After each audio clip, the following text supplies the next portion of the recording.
পুজো লাইফস্টাইলে আবার একটা নতুন ভিডিও নিয়ে সবাইকে জয়গুরু জানিয়ে চলে এলাম। আজকে হচ্ছে সানডে। মনে হচ্ছে ঘুম থেকে উঠে স্নান করেছে, প্রচণ্ড গরম। ঘুম দিয়ে উঠেছে কি রাতে কেউ ঘুমাচ্ছি না, চোখ টোক দেখে বুঝতেই পারছো। আর তোমাদেরও জানি একই অবস্থা, প্রচণ্ড গরম, প্রচণ্ড। রাত্রে অন্তত 7 থেকে 8 বার গণেশ উঠেছে ঘুম থেকে। ও যেহেতু এখন প্রচুর জল খাচ্ছে, ওর 7-8 বারের বেশি বার মানে টয়লেট যেতে হয়েছে। তার ঘুম আসবে কোথা দিয়ে বলো, যদি কেউ এতবার উঠে ঘুম থেকে। আর এই যে এনার চোখ মুখও একদম চলে গেছে, অক্কাছ মানে জগৎ ছেড়ে চলে গেছে চোখ মুখ। কারণ হচ্ছে সারা রাত ঘুমায় না, খালি এদিক ওদিক এদিক ওদিক। এত পরিমাণে গরম পড়েছে যে কিছু বলার নেই। মানুষ যে এইভাবে থাকলে কতদিন কীভাবে থাকতে পারবে সুস্থ, আমি নিজেও জানি না। আমি নিজে অসুস্থ হয়ে যাচ্ছি, আমি আর এদেরকে সুস্থ করবো কী করে, এই হচ্ছে পরিস্থিতি। এখন বাসি কাজ সমস্ত সেরেছি, বাসন মাজা, ঘর মোছা, জামা কাপড় কাচা, যাবতীয় কাজ, বিছানা গুছানো, স্নান করা, পুজো দেওয়া, সমস্ত কিছু সেরে এখন আমি হচ্ছে রেডি হয়ে নিয়েছি, একটু বেরোবো। মেয়ের পড়া রয়েছে 9টা থেকে, ওকে কোচিংয়ে ঢোকাবো। গণেশও যাবে আমার সাথে, গণেশকে একা থাকতে সাহস হচ্ছে না। একে তো প্রচুর রোদ উঠেছে, তারপর শরীরটা ঠিকঠাক জুতের নেই, ওই জন্য আমিও সাথে যাচ্ছি। মেয়েকে ঢোকাবো। আর 10টা থেকে দেবে হলো রিপোর্ট, গণেশের রিপোর্ট দেবে। রিপোর্ট আনতে ও সব কিছুতেই নার্ভাস, ভয় পায়। তো রিপোর্টটা আনতে আমাকে যেতে হবে ওর সাথে। তো সেই জন্য ভাবলাম একবারে রেডি হয়ে নিই, মনাকে কোচিংয়ে ঢোকাবো, ঢুকিয়ে একদম ওখানে চলে যাব, রিপোর্ট নেব, নিয়ে তারপর বাড়ি আসবো। তো এই তো সকাল থেকে চলছে, সারাদিন দেখতে থাকো যে কী কী করে যাচ্ছি। আর রিপোর্ট কি বেরোবে না বেরোবে সেগুলো সন্ধ্যেবেলা ডাক্তার আছে, আবার ডাক্তারকে দেখাবো, তারপর জানতে পারবো যে আসলে রিপোর্টে কি বেরোচ্ছে না বেরোচ্ছে। ততক্ষণ অবধি চিন্তাও ছাড়ছে না, আর গরম তো ছাড়ছেই না কিছু। জল নিয়েছি, এখন জলটা খাবো, তারপর চা বসাবো। আমি আর গণেশ খাবো রচা, আর মনাকে দেবো আজকে একটু হরলিক্স। এই হচ্ছে সকালের। এখন খেয়ে দে তারপর বেরোবো। যতটা পারছি কাজ গুছিয়ে যাচ্ছি, কারণ গণেশকে এখন বাইরের খাবার কিছু দেওয়া যাবে না, কচুরি টচুরি কিছু দেবো না। তাই একটু আটা মেখে যাই, এসে ঝটপট করে দুটো রুটি বানিয়ে নিতে পারবো।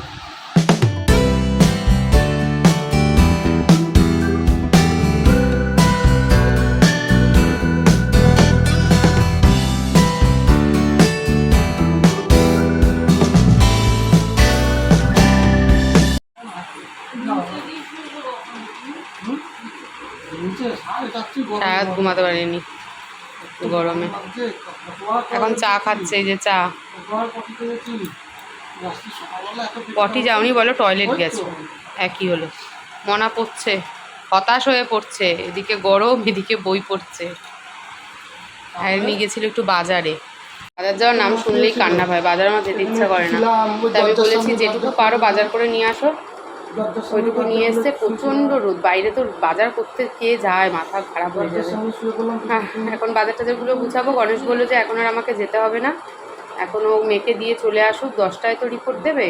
বললো একবারে বেরোবে 10টার সময় রিপোর্ট নিয়ে, তারপর 11টায় আবার মনা ছুটি হয়ে যাবে, মনাকে নিয়ে তারপর একবারে বাড়ি চলে আসবো। এই বললো যখন, তাহলে আর এখন বেরোবো না। এখন মাছ ধোবো, সবজি কাটবো, এই রান্নাগুলো একটু গুছিয়ে ফেলি।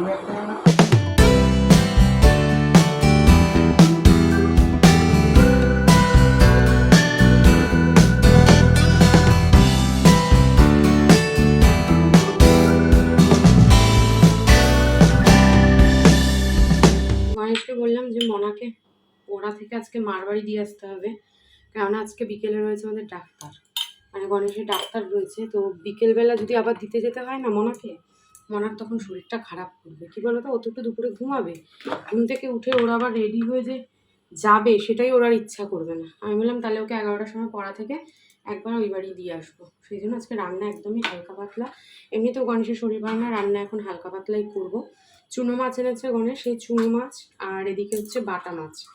তো এটাকে এই যে নুন হলুদ মাখাচ্ছি। চুনো মাছটা একটু ঝাল করব, বেগুন দিয়ে আলু দিয়ে, অল্প করে একটু তেল দিয়ে একবারে মশলাটা মাখিয়ে কড়াইতে বসিয়ে দেবো, অল্প তেলে যাতে সুন্দরভাবে হয়ে যায়। আর বাটা মাছটা কি ইচ্ছা আছে একটু শুক্তো করব, সব সবজি এনেছে, সবজিটার মধ্যেই শুক্তোর মধ্যেই মাছ ভাজাটা পাশে নিয়ে, কিংবা শুক্তোর মধ্যে একটু ফুটিয়ে ওটাই গণেশ আর আমি দুপুরে খাবো। মেয়ে তো খাবে না, অত চিন্তা নেই।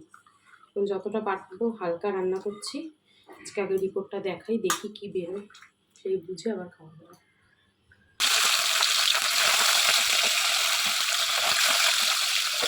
টিফিনে বানিয়েছি রুটি আর পোস্ত, ডিম সেদ্ধ, এইসব আজকে টিফিন। এদিকে গণেশ খাচ্ছে, এদিকে আমি, আর মনে তো মারবাড়ি যাবে। আর ওদিকে মাছ ভাজাটা বসিয়েছি, যেটুকু রান্না হয় করবো, করে গুছিয়ে তারপর বেরোবো। যা রোদ বাইরে, ছাতা নিয়ে যেতে হবে। কালকে যা কষ্ট হয়েছে রোদের থেকে এসে।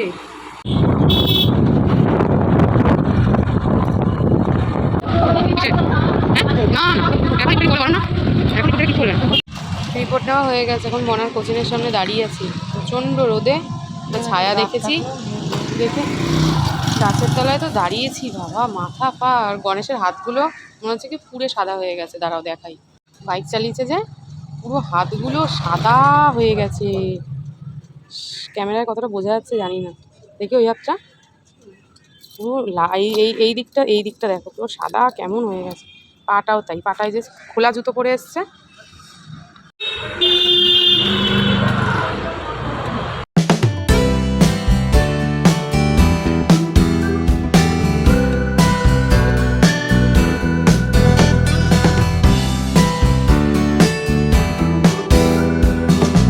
মনাকে মারবাড়ি ঢুকিয়ে আগে বাড়িতে এসে, নুন বেশি হয়েছে বাড়িতে এসেই আগে লস্যি। ঠান্ডা জল একটু খেলেই গলা ধরে যাচ্ছে, নাক বন্ধ হয়ে যাচ্ছে, আর এদিকে ঠোঁট ফেটে যাচ্ছে। কি অবস্থা! হ্যাঁ, এই গরমকালে লোকে ঠান্ডা জল খায়, আর ঠান্ডা জল খেয়েছি আমার পুরো গলা মনে হচ্ছে ব্যথা। শীতকালে যেমন ব্যথা হয় ঠিক সেরকম ব্যথা হয়ে রয়েছে। একদিকে বসিয়েছি ভাত, আরেকদিকে বসিয়েছি শুক্তো। শুক্তোর বড়ি ভাজতে ভুলে গেছি, ওটা আলাদা কড়াইতে আবার ভেজে দিতে হবে। আর এখন সব কটা বোতল খালি, এই যে সব বোতলগুলোকে ভরবো। আর গণেশকে তো এখন মেপে মেপে জল দিতে হচ্ছে। কি করছে? দাড়ি কাটছে। এই যে জলের বোতল, এখনও এটা শেষ করেনি, তাহলে 2 লিটার শেষ হবে। তারপরেও আরও 2 লিটার খেতে হবে। দুপুরের খাওয়া দাওয়া আমাদের শেষ, আর গণেশ এখন একটু হাঁটছে। খেয়েছে, ওষুধ খেয়েছে, তো না হেঁটে শুতে পাচ্ছে না, কারণ প্রচুর পরিমাণে জল খেতে হচ্ছে। আর এখানটা দিয়ে এত আলো আসে বলে দরজায় চাদরটা দিয়ে দিয়েছি। এখন বাজে হলো বিকেল 5টা 15। আমি তো ঘুম থেকে উঠেছি বেশ অনেকক্ষণ আগে, রেডিও হয়ে নিয়েছি পুরোপুরি। আর ওদিকে গণেশও পুরো রেডি। এখন বেরোবো, ডাক্তারকে রিপোর্ট দেখাতে যাব। রিপোর্ট ব্যাগ সমস্ত কিছু গুছিয়ে এখানে নিয়ে নিয়েছি। দেখা যাক ডাক্তার কি বলে। আর প্রচণ্ড গলা ব্যথা করছে, একটু গার্গেল করতে হলো, এতটাই গলা ব্যথা করছে। কি হলো হঠাৎ করে জানি না, জল খেয়ে যে এতটা পরিমাণে গলা ব্যথা ধরে গেল যে আমাকে গার্গেল করতে হলো। এখন উঠে আমি সন্ধে পুজো দিয়ে আগে গার্গেল করলাম, তারপরে যখন যাচ্ছি। এখন বাজে হলো রাত্রি প্রায় 10টা। মারবাড়ি গেছিলাম রিপোর্ট দেখিয়ে ডাক্তারকে, ওষুধপত্র সমস্ত নিয়ে তারপর মারবাড়ি গেছিলাম। ওখান থেকে মনাকে নিলাম, নিয়ে তারপর বাড়ি এসেছি। তো রিপোর্টে যেটা বেরিয়েছে সেটা হচ্ছে গণেশের কিডনিতে 2টো স্টোন হয়েছে। তো সেই কারণেই এত ব্যথা, যন্ত্রণা, এত কষ্ট হয়েছে। তো যাই হোক, ঠাকুরের আশীর্বাদে সেটা ওষুধ খেলেই বেরিয়ে যাবে। ওষুধ দিয়ে দিয়েছে ডাক্তার, 1 মাস মতো ওষুধ, 1 মাসের ওষুধ দিয়েছে, 10 দিনের ওষুধ দিয়েছে, অনেক ওষুধ দিয়েছে। সেই ওষুধ, তারপর গণেশের প্রেশারটাও বেশি, প্রেশারের জন্য ওষুধ দিয়েছে। ওর ঘুম কম, ঘুমের জন্য ওষুধ দিয়েছে। এরকম অনেক টাইপের ওষুধ দিয়েছে। আর 15 দিন পর আবার চেক আপ করতে নিয়ে যেতে বলেছে। 4 লিটার করে জল খেতে বলেছে, কাঁচা পেঁয়াজ, মাংস এগুলো এখন বাদ, মানে এরকম কিছু কিছু রেস্ট্রিকশন রয়েছে। করে নিয়ে তারপরে 15 দিন পর আবার চেক আপ করতে যেতে বলেছে। তোমরা সবাই প্রে করো যেন গণেশ তাড়াতাড়ি সুস্থ হয়ে যায়। কালকে থেকে তো আবার কাজে যাবে। এত প্রচণ্ড গরম, চাপ, চিন্তা সব কিছুই, প্রেশারটাও বেড়েছে। ব্যথাটা এখন একটু কমেছে যেহেতু ব্যথার ওষুধগুলোকে খাচ্ছে। তো রিপোর্টে এরকম একটা কিছু বেরোতে পারে, ডাক্তার 2 দিন আগে হিন্টস দিয়েছিল, কিন্তু রিপোর্ট না দেখে যেহেতু শিওরিটি কিছু বলতে পারেনি, তাই আমিও তোমাদেরকে আর কিছু জানাইনি। ভেবেছিলাম দেখি রিপোর্টে কী বলে সেটাই তোমাদেরকে শেয়ার করবো।